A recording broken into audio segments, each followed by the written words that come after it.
is okay online, and honestly, not that bad.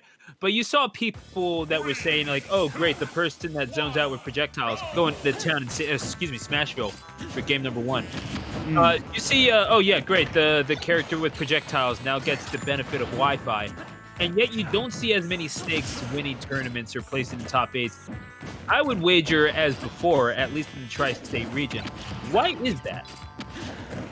You know, Stu, that's a good question. I mean, I In theory, this there is perfect. there are the first thing I'll say is that there are better players than me to ask why Snake loses, because to me, Snake is a black box.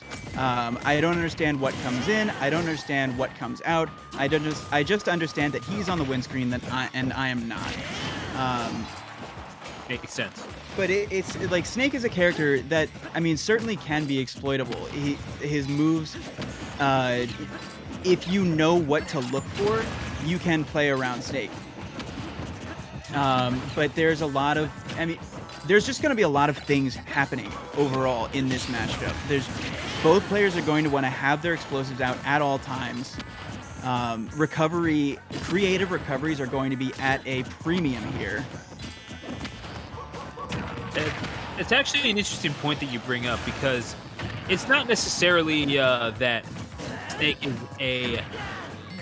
is a poor choice. In fact, quite the opposite. He is considered top tier.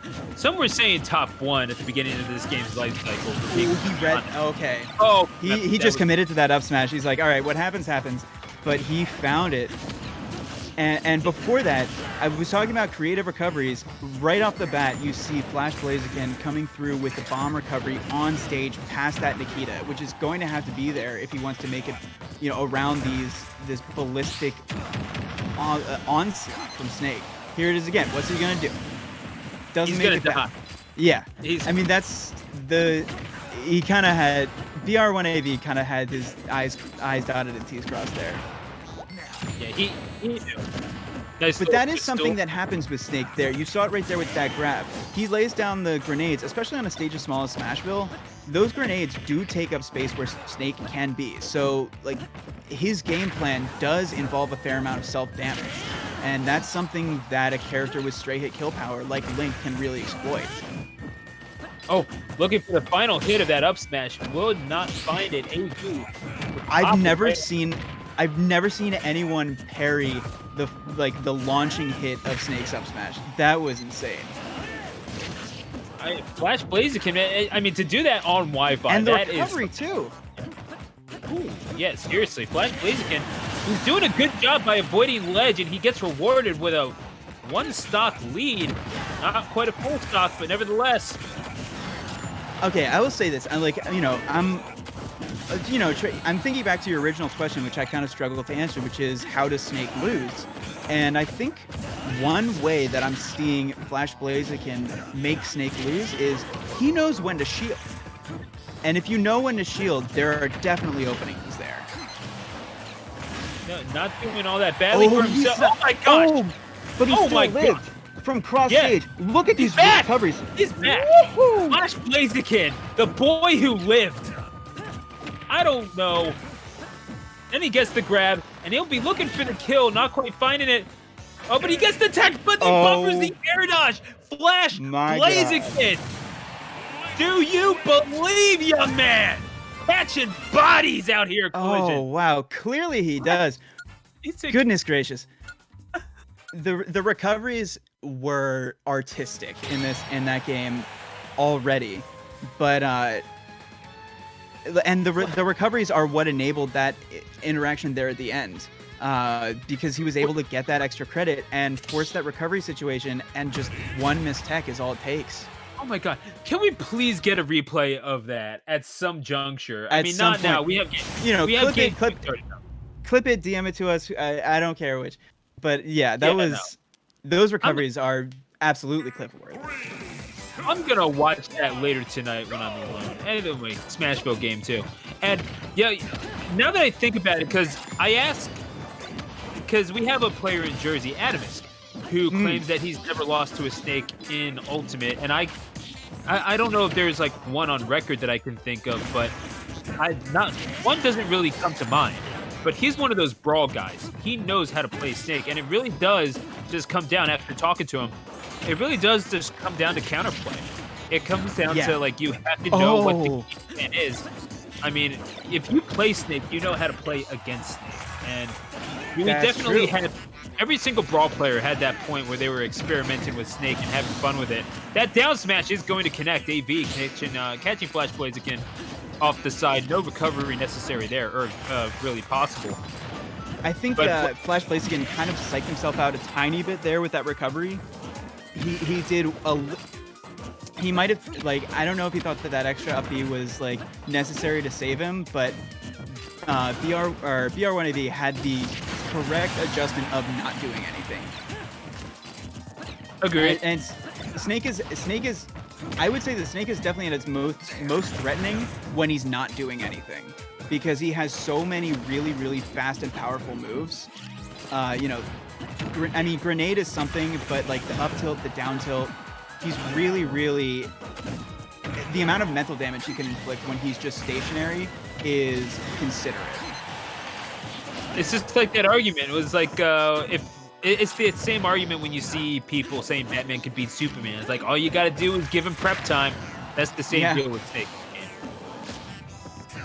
FlashBlaziken. And he's ready for he reads the get up option, and he's ready for it with those active frames. Snake, not a character that has a ton of active frame moves, but the down air is a pretty good one. Yeah, it's not terrible, isn't it? And he reads it on the get up, makes FlashBlaziken eat the boot, and now with a almost full stock lead, AV has brought this back brilliantly so.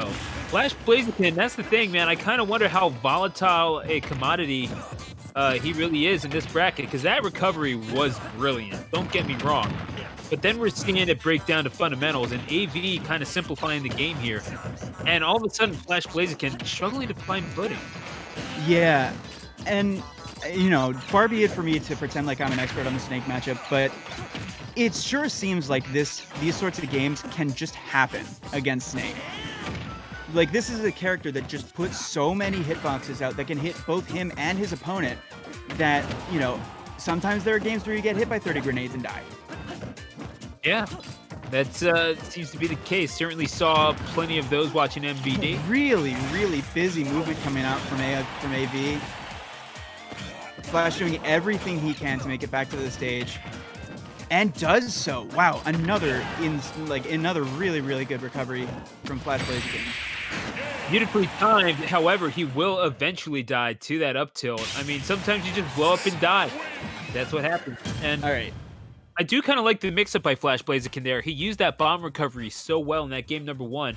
This time using it as an offensive measure so that he could just kind of walk through and get to the stage. But eventually, you're going to be met by that boot of Solid Snake, and takes it and makes it 1-1.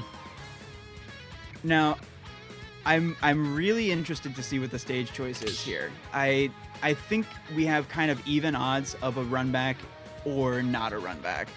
But I would love to see a bigger stage choice here from FlashBlaziken, because that is another thing that is really valuable in the Snake matchup, is a bigger stage. Like, you have much more room to breathe, to deal with the grenades, and to set up your own projectile game. I agree. I just don't know exactly. FlashBlaziken at this point, he really does kind of need to settle this down and figure out how he beats Snake. 1v1 without any of the shenaniganry. Because if you have to rely on being a head ass, that's one thing. But to Kalos, interestingly enough, for game 3. Sure enough, we get a nice big stage. Lots of room to run around, lots of room to set up projectiles, boomerangs, bombs, arrows, all the sorts of things that Links love to do. Then again, you have plenty of spaces for Nikitas and grenades too. This is a. Yeah. I mean, that's an exchange that FlashBlaziken's willing to take. Now, Br1 AV's turned around the wrong side off stage. He was forced into eating that first F tilt from FlashBlaziken. He's fortunate to have made it back to the platform, to be completely honest. Yeah, certainly. I mean, the percents were favorable enough, but that really could have gotten ugly. Ooh, what a nice confirm. Getting that up B. And really impeccable DI from Br1AV as well. Oh, that could have been scary. Oh, and there's those grenades. And yeah, FlashBlaziken is ready for it. He reads the trajectory, and he's there with the bomb. Link, not the only character on screen right now that is capable of placing explosives wherever he wants. Yeah, this is like a Michael Bay movie. I'm just watching stuff blow up and just kind of. This is War Games. Around. It really is. It really kind of is. But and oh my gosh, Snake demonstrates the only winning move is sometimes not to play. It really that really is War Games. I was actually about to bring up the exploding cage from Wrestling Society X. But okay. Oh my god. Okay. Just a little bit of self ping pong there from Br1 AV. FlashBlaziken unfortunately is the ball, and it looks kind of bizarre, but that probably is still the best recovery option that FlashBlaziken has when, you know, the thing on the other end is this Nikita missile. Yeah, it seems like it. But again, it's just like literally just crash bang boom gameplay. You're seeing he's a going lot super of deep. Beautifully tech though by Br1 AV. Yeah. Quick forward off of him, and now FlashBlaziken he made the deal with it. Got caught pressing buttons. Br1 AV. What else can he do but roll behind? He is a snake after all. Yep, and the shield for FlashBlaziken looking pretty low. But one thing I really love from FlashBlaziken so far in this match is he's using his own bomb as a counterplay, like just to put pressure. You see it right there, just like putting it out there because grenades are gonna like move it around. His own projectiles are gonna move it around, and that bomb has become huge. And Br1 AV has to really watch out with these up smashes. They're not as safe as he seems to think they are. He tried to do it in Blaziken's face. He really did. Why did he do that? After Blaziken had already... Oh, okay, that move is pretty slow. Yeah, just a little bit. But Br1 AV tries to make it back to the stage, and but just air dodges right into his waiting arms. And now FlashBlaziken is the one that is being patient and waiting to make the first move. Flash. Looking now to finish it off, and he does with the up B in neutral. There it is. I mean, up B out of shield though. And you know what? Okay, I'm claiming my title as Snake matchup expert here because what did I say earlier? To beat Snake, you have to know when to shield. And he won that set by knowing when to shield and having that up B out of shield ready to go. Exactly. He knew the button was coming. But again, Br1 AV just a little too reliant on these smash attacks. You gotta believe, like, it doesn't matter if you're playing Snake, you're going to be punished for that one way or another. And indeed, he was. And the retribution is that FlashBlaziken moves on. Br1 AV does not.